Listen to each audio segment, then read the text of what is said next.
Hi there. Let's talk about where you can be able to get capital, the initial money you need for you to start a business. By the way, guys, a lot of people out there have awesome business ideas. Matter of fact, a good segment of people out there have written down exactly what they require for them to be able to start their business, all the inputs, how they're going to be operating, in essence, a business plan. But where they have a gap is money they need to start their business, the initial capital. And this is a big problem for many people out there. That's why I'm making this video to share with you 5 sources you could look to tap into for you to be able to access money, whether it is grants, loans, or whichever kind of money out there for you to be able to start your business. You are all much welcomed to the Money Daily YouTube channel. My name is Afagza Sifuna. And by the way, if you are new, kindly consider subscribing to this channel. Subscribe because I'm out here giving you daily videos with regards to how to start a business, entrepreneurship, and finance in general. Subscribe, and also while you add it, drop a like on this video. Thank you. Having said that, the very first source of money you could look to tap into for you to be able to start your business is money from friends and family. Guys, this is what is called love money. And so because it has good friendly terms, and also most of the times doesn't really attract those exorbitant interest rates as opposed to other sources out there, you can look to tap into money from close friends and also your relatives, most of the immediate family, for you to be able to start your business. But we have a catch with that. Yes, this is love money given that it has friendly terms, and also they might understand you even, for example, when your business doesn't do well. But there is a catch to that. Reason being, those close to you would want to have stake in this business, because they don't just give you money for free and say, go use whichever way you want and come back, tell us how it goes. They want to have stake in your business most of the times. And that is where we have a challenge. And that's so because you had this awesome or brilliant idea, which you conceived, did your own research, and yet the only impeding thing is you being able to have money. And yet there's someone out there who has money, doesn't share in your vision, but they want stake in your business. And even so, woe unto you, because given they're giving you money, it means you're going to be working and they're going to just be enjoying part of the profit of that business. That's most of the times how the conversation goes. That's why you need to push to ensure that if you forming a partnership with a family member or a close friend, you both need to be in agreement with regards to the long-term view of this business and also each other's effort. One person shouldn't be able to use the other person just because they're giving you money to kickstart your business, because in the long term, it's going to be detrimental to you. Nevertheless, this is a good source of money for you to be able to access and start your business. And then the second source of money for you to be able to access and start your business is borrowing, in essence, loan from commercial banks out there. In whichever country you are in, we're talking about there being tens of commercial banks through which you can be able to access credit, access loan for whichever purpose out there, whether it's personal development, business, you name it. Of course, the bank doesn't really care as long as the fundamentals are right. For example, you have stable source of income. For example, you have good credit score and so forth. A bank is going to be willing to give you money because that is their core business. But with this kind of money, you need to know that first of all, it attracts interest rate, which most of the times is called floating interest rate. In that, yes, they're going to give you a given percentage for what the cost of that financing is. But that percentage is going to be changing from time to time based on the country's fundamentals. That's why it's called floating interest rate. And beyond that, also, this rate is quite high compared to you, for example, borrowing from family or even friends.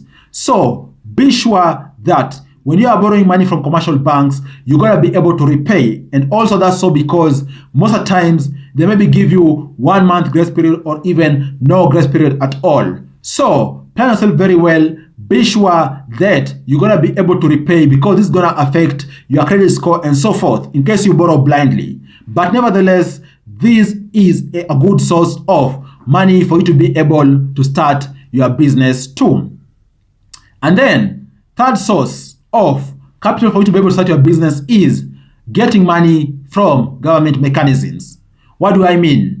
Different governments out there have different mechanisms through which they support or actually complement economic prosperity in whichever country. For example, they could have money or conditional loans for maybe the agricultural sector to trigger production. They could, for example, have money or loans for youths for them to engage in different economic activities and so forth. This actually varies from country to country. It's upon you to do your own research to know which mechanisms exist in your country. And once you know that, tap into them. And I'm saying so because government's money is more friendly, for example, compared to commercial banks out there. The rates are quite low, and even so, in case you're experiencing difficulty, you could be able to negotiate with the authority to see how best or how ideal you can be able to repay the borrowed amounts of money. So, look to tap into government money for you to be able to start your business. I know sometimes government looks at common good collectiveness, so you might find yourself, for example, having formed partnerships out there with groups of interest for you to be able to access this money, and of course, you're going to work together in that vision. Just ensure you share the common vision.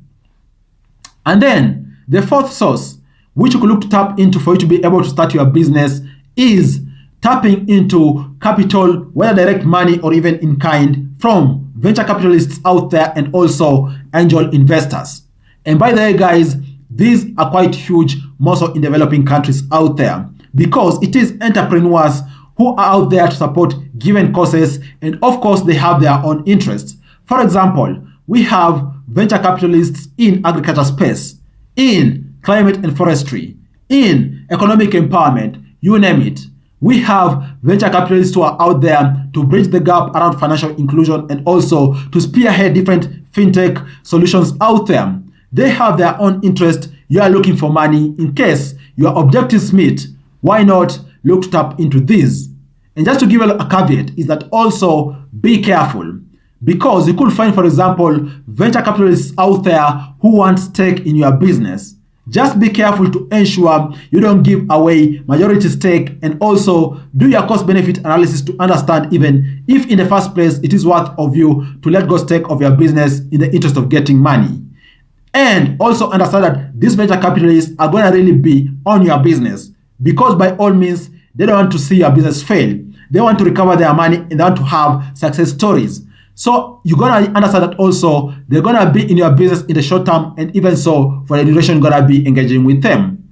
And then the fifth source of income, the fifth source of money which you could look tap into for you to be able to start your business is money from informal sectors out there.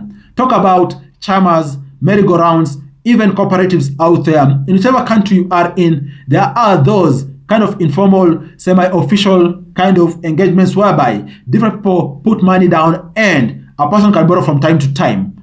Why not look to tap into those? Because quite interestingly, those also have quite low of interest rate compared to commercial banks out there. Circles, chamas, cooperatives, you name it. Look, tap into those, and hopefully you're gonna be able to get money which you much require for you to be able to start your dream business.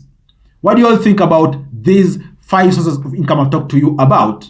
I hope there is one or two which are enticing and you could look to tap into for you to be able to have business capital for you to venture into your dream business. Thanks a lot. I look forward to share with you other awesome videos next time. Bye bye, and you all take care.